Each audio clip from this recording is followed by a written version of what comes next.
As a clergyman, you can imagine how out of place I feel. I feel like a fish out of water, or maybe an owl out of the air.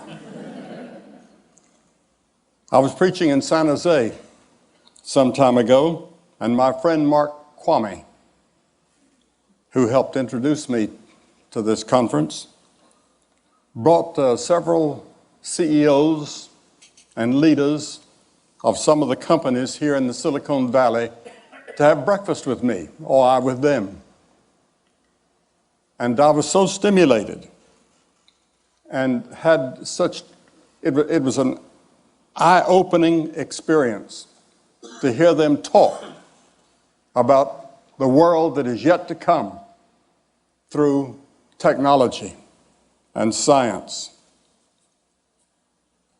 I know that we're near the end of this conference, and some of you may be wondering why they have a speaker from the field of religion. Richard can answer that because he made that decision. But some years ago, I was on an elevator in Philadelphia coming down. I was to address a conference at a hotel. And on that elevator, a man said, "I hear Billy Graham is staying in this hotel." And another man looked in my direction and said, "Yes, there he is. He's on this elevator with us." And this man looked me up and down for about 10 seconds, and he said, "My, what an anticlimax."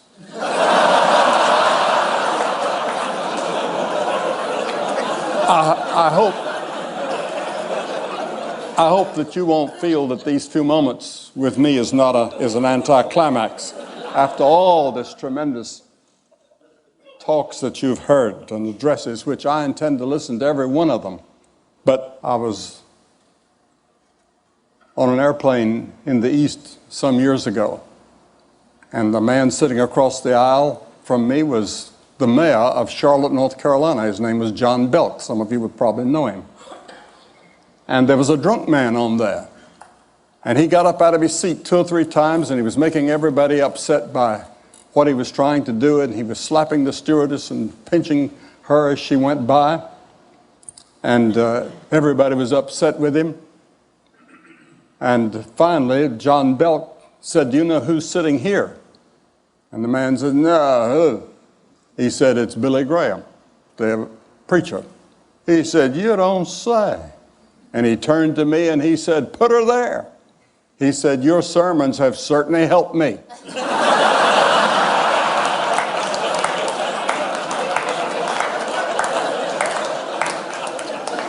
And I suppose that that's true with thousands of people.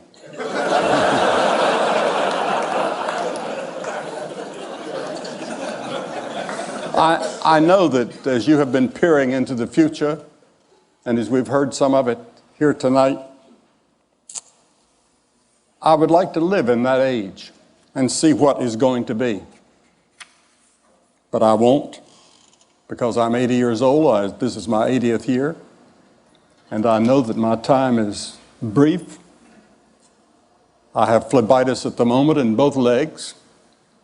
And that's the reason I had to have a little help in getting up here, because I have Parkinson's disease in addition to that, and some other problems that I won't talk about. But this is not the first time that we've had a technological revolution. We've had others. And there's one that I want to talk about. In one generation, the nation of the people of Israel had a tremendous and dramatic change that made them a great power in the Near East. a man by the name of David came to the throne, and King David became one of the great leaders of his generation. He was a man of tremendous leadership. He had the favor of God with him. He was a brilliant poet, philosopher, writer, soldier, with strategies in battle and conflict that people study even today. But about 2 centuries before David, the Hittites had discovered the secret of smelting and processing of iron. And slowly that skill spread, but they wouldn't allow the Israelis to look into it or to have any.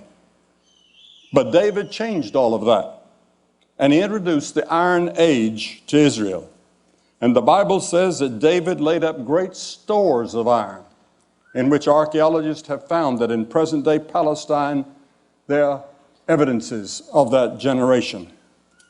Now, instead of crude tools made of sticks and stones, Israel now had iron plows and sickles and hoes and military weapons.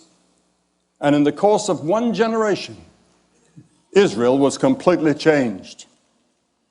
The introduction of iron in some ways had an impact, a little bit like the microchip has had on our generation.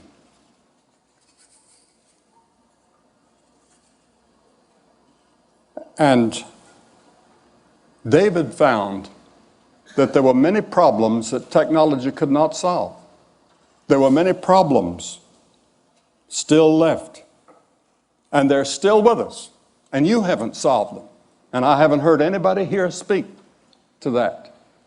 How do we solve these 3 problems that I'd like to mention?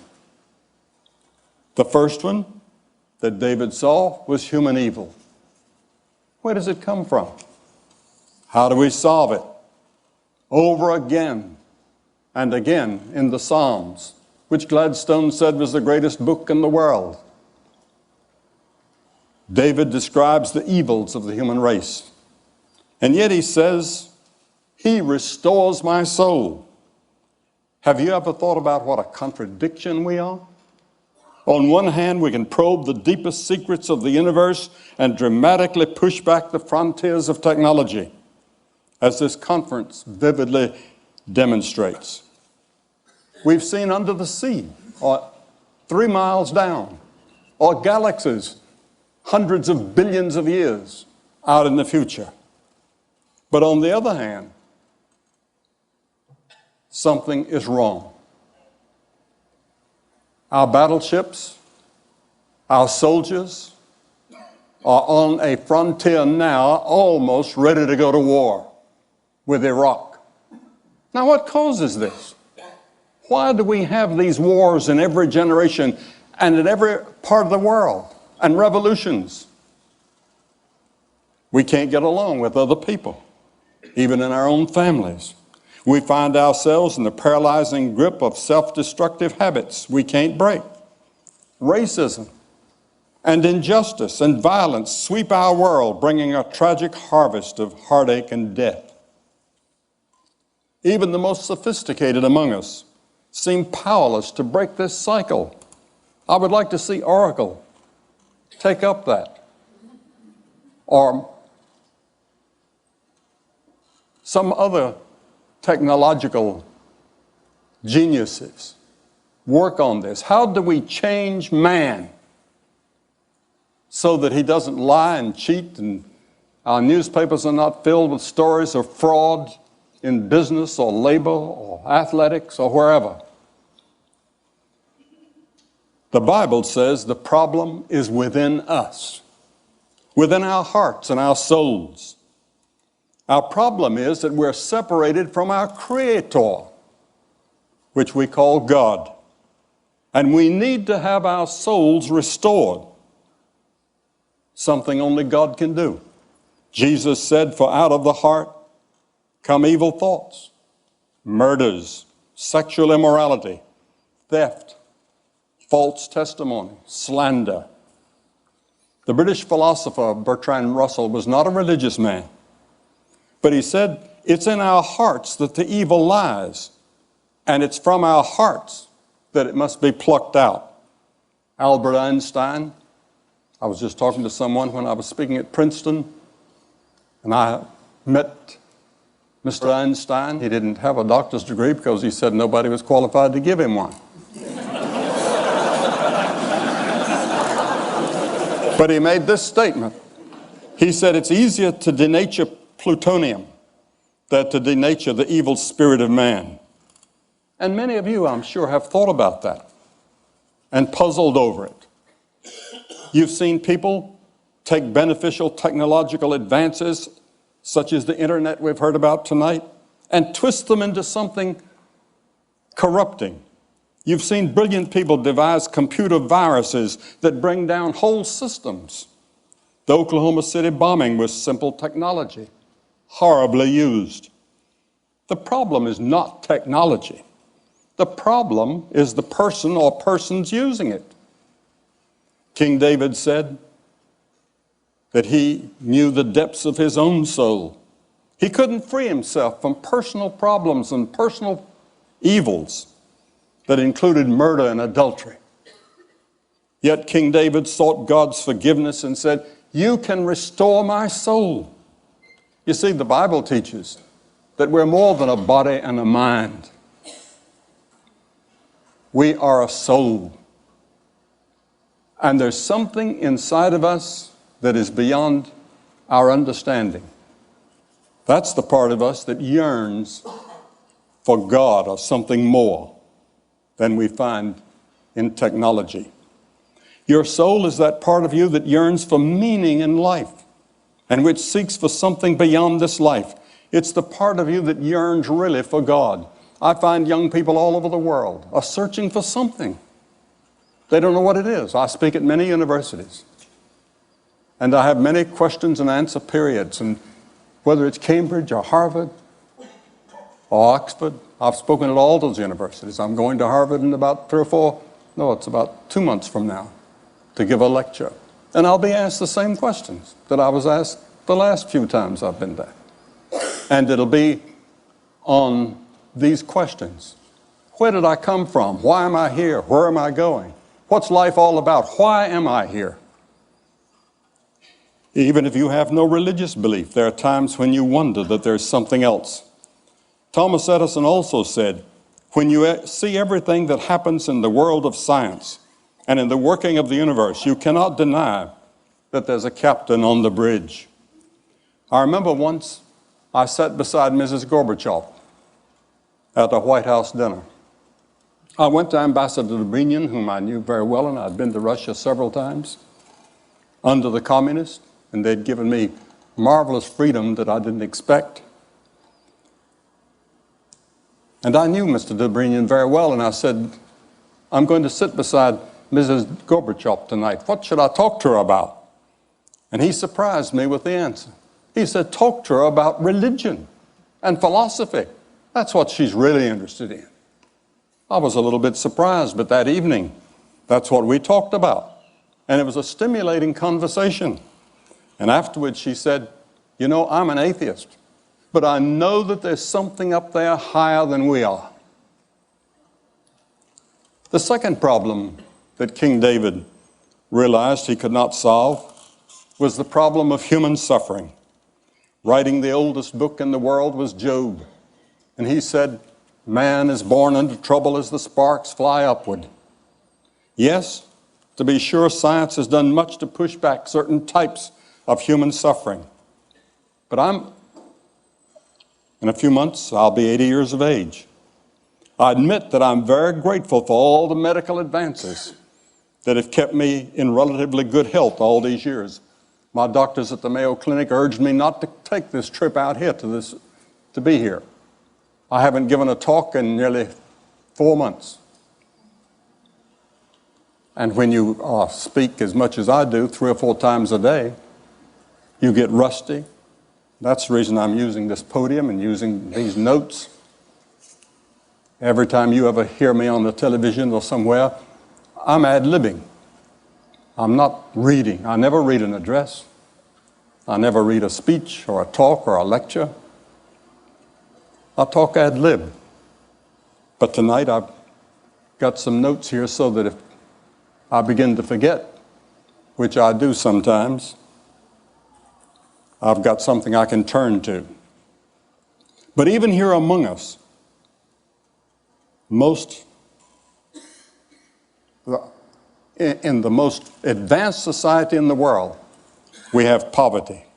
We have families that self-destruct, friends that betray us, unbearable psychological pressures bear down on us. I've never met a person in the world that didn't have a problem or a worry. Why do we suffer? It's an age-old question that we haven't answered. Yet David again and again said that he would turn to God. He said, "The Lord is my shepherd." The final problem that David knew he could not solve was death. Many commentators have said that death is the forbidden subject of our generation. Most people live as if they're never going to die. Technology projects the myth of control over our mortality. We see people on our screens. Marilyn Monroe is just as beautiful on the screen as she was in person. And many young people think she's still alive. They don't know that she's dead. Or Clark Gable, or whoever it is, the old stars. They come to life, and they're just as great on that screen as they were in person. But death is inevitable. I spoke some time ago to a joint session of Congress last year, and we were meeting in that room, the stature room. About 300 of them were there. And I said, there's one thing that we have in common in this room, all of us together, whether Republican or Democrat, or whoever. I said, we're all going to die. And we have that in common with all these great men of the past that are staring down at us. And it's often difficult for young people to understand that. It's difficult for them to understand that they're going to die. As the ancient writer of Ecclesiastes wrote, he said, there's every activity under heaven. There's a time to be born, and there's a time to die. I've stood at the deathbed of several famous people whom you would know. I've talked to them. I've seen them in those agonizing moments when they were scared to death. And yet, a few years earlier, death never crossed their mind. I talked to a woman this past week whose father was a famous doctor. She said he never thought of God, never talked about God, didn't believe in God. He was an atheist. But she said, as he came to die, he sat up in the side of the bed one day and he asked the nurse if he could see the chaplain. And he said for the first time in his life, he thought about the inevitable and about God. Was there a God? A few years ago, a university student asked me, what is the greatest surprise in your life? And I said, the greatest surprise in my life is the brevity of life. It passes so fast. But it does not need to have to be that way. Werner von Braun, in the aftermath of World War II, concluded, quote, science and religion are not antagonists. On the contrary, they're sisters. He put it on a personal basis. I knew Dr. von Braun very well. And he said, speaking for myself, I can only say that the grandeur of the cosmos serves only to confirm a belief in the certainty of a creator. He also said, in our search to know God, I've come to believe that the life of Jesus Christ should be the focus of our efforts and inspiration. The reality of this life and his resurrection is the hope of mankind. I've done a lot of speaking in Germany, and in France and in different parts of the world, 105 countries it's been my privilege to speak in. And I was invited one day to visit Chancellor Adenauer, who was looked upon as sort of the founder of modern Germany since the war. And he said to me, he said, "Young man," he said, "do you believe in the resurrection of Jesus Christ?" And I said, "Sir, I do." He said, "So do I." He said, "When I leave office, I'm going to spend my time writing a book on why Jesus Christ rose again and why it's so important to believe that." In one of his plays, Alexander Solzhenitsyn depicts a man dying who says to those gathered around his bed, "The moment when it's terrible to feel regret is when one is dying. How should one live in order not to feel regret when one is dying?" Blaise Pascal asked exactly that question in 17th century France. Pascal has been called the architect of modern civilization. He was a brilliant scientist at the frontiers of mathematics, even as a teenager. He is viewed by many as the founder of the probability theory and a creator of the first model of a computer. And of course, you're all familiar with the computer language named for him. Pascal explored in depth our human dilemmas of evil, suffering, and death. He was astounded at the phenomena we've been considering, that people can achieve extraordinary heights in science, the arts, and human enterprise, yet they also are full of anger, hypocrisy, and self-hatreds. Pascal saw us as a remarkable mixture of genius and self-delusion. On November 23rd, 1654, Pascal had a profound religious experience. He wrote in his journal these words: "I submit myself absolutely to Jesus Christ, my Redeemer." A French historian said 2 centuries later, "Seldom has so mighty an intellect submitted with such humility to the authority of Jesus Christ." Pascal came to believe not only the love and the grace of God could bring us back into harmony, but he believed that his own sins and failures could be forgiven, and that when he died, he would go to a place called heaven. He experienced it in a way that went beyond scientific observation and reason. It was he who penned the well-known words, "The heart has its reasons, which reason knows not of." Equally well known is Pascal's wager. Essentially, he said this: if you bet on God and open yourself to his love, you lose nothing, even if you're wrong. But if instead you bet that there is no God, then you can lose it all in this life and the life to come. For Pascal, scientific knowledge paled beside the knowledge of God. The knowledge of God was far beyond anything that ever crossed his mind. He was ready to face him when he died at the age of 39. King David lived to be 70, a long time in his era. Yet he too had to face death. And he wrote these words: "Even though I walk through the valley of the shadow of death, I will fear no evil, for you are with me." This was David's answer to the 3 dilemmas of evil, suffering, and death.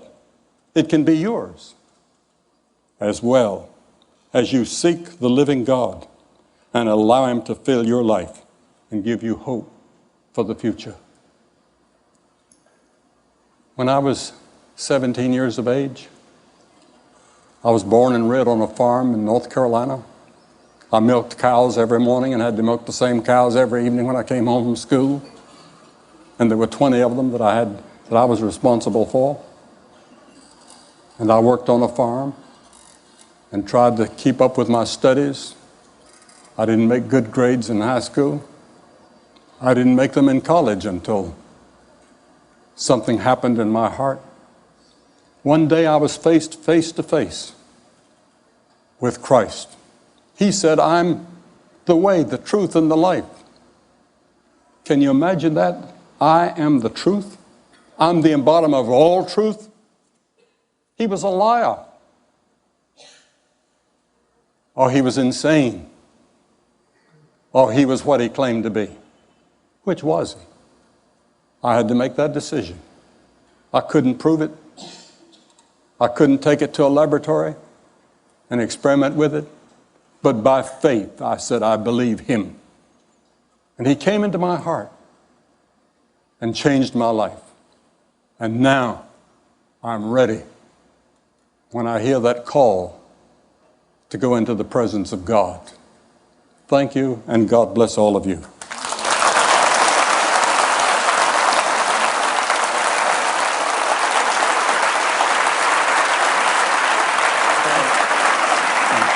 Thank you for the privilege. That's great. You did it. Thanks for running.